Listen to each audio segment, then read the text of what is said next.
Alright, so this is our athlete monitoring system we'll be using for this year. It's more in depth than what I've used in the past. I'll start off with the testing sheet here. So when the guys come in, these aren't actual dates or data or anything like that, just to give you an idea how it works. So the guys come in, we do our testing, and you can sub these out for power cleans or whatever, but we got trap bar, deadlift, back squat, bench press, the vertical, and 10-yard. Once you punch in those numbers, all this stuff is calculated because we're going to use that information for our key performance indicator monitoring. That's all you got to do whenever you test. Make sure you type in the date, the name, and their numbers. That's all you got to do. So when we come over here to our daily monitor, we use a Google form for a health questionnaire survey to track stress, sleep quality, energy, all that stuff. You have to type that stuff in here. It's the same thing: date, name, their injury status, whether they're full limit or out. I want their numbers to be a 1, so 1 you're feeling great and phenomenal, have no issues, and 5 you just feel like crap. So for our readiness score, maxed out would be 25. You would have no energy left in the tank, and 5 would be feeling great, no issues, and ready to go. Our duration, how long they were at the training session, all this stuff right here automatically pulls every time you type in somebody. If you do a testing day, all of this information is automatically pulled from your testing sheet. So if you have a testing day, you do not have to come here and type all this twice. Once you type in the name, so once I get rid of Cameron Berg there, all this stuff disappears. Put it back in, it pulls it back out. And that's the way it'll be for the entire year. So if I go to my Kpi monitoring, every time I do a test, I have a date I can pick from. And then these are just my different KPIs to use, and it'll give me an overlay of where everybody on the team stands for that testing period. As we can see here, Cameron Berg had 100% best 10-yard sprint. Tyler Dunbar had 44% of his best. Down on the bottom here, you can individually select somebody from the little drop-down box here. Picture will change with it, and this is just individual over time. The date's a little jacked up here because I don't have that much data entry, but as the weeks go on, all these dates will be pushed off more to the left and be filled up with this stuff right here. On the side here is this versus the team average.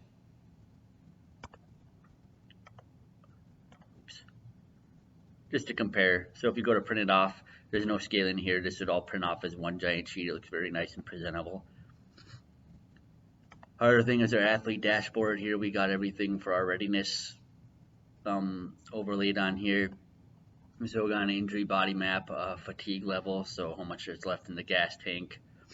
All this information here pulls for each athlete. So I got my name drop down here. You select an athlete and it'll pull up their individual stuff.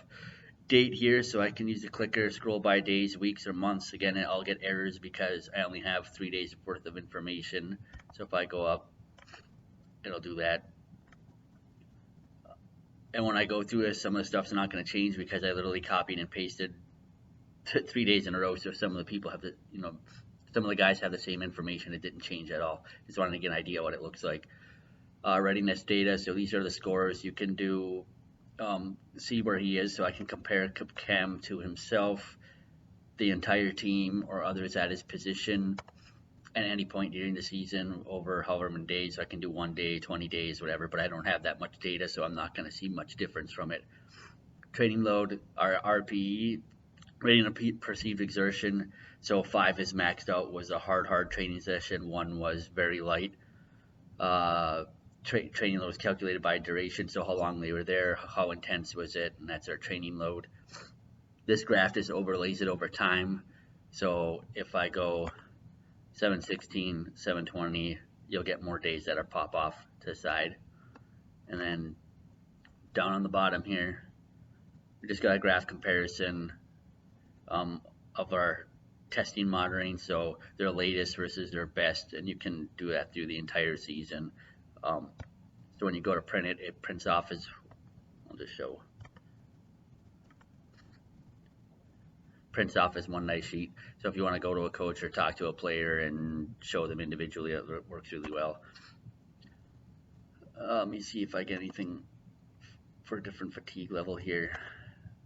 Okay, again, copied and pasted stuff, so Cam was maxed out. Let's see if there's anybody else who has full energy. Okay, so you can see that changes. Injury body map, so this is our injury data. This is the last thing I'll go over. So I'm going to go for 714. We'll just use Philion. And let's give him, he has a serious head injury and a moderate right shoulder injury on 714. So I come back here. 716, he had no injuries. So if I drop down, it'll automatically pull that stuff up. Very easy, straightforward to use, and very beneficial. You can refer to this anytime throughout the year.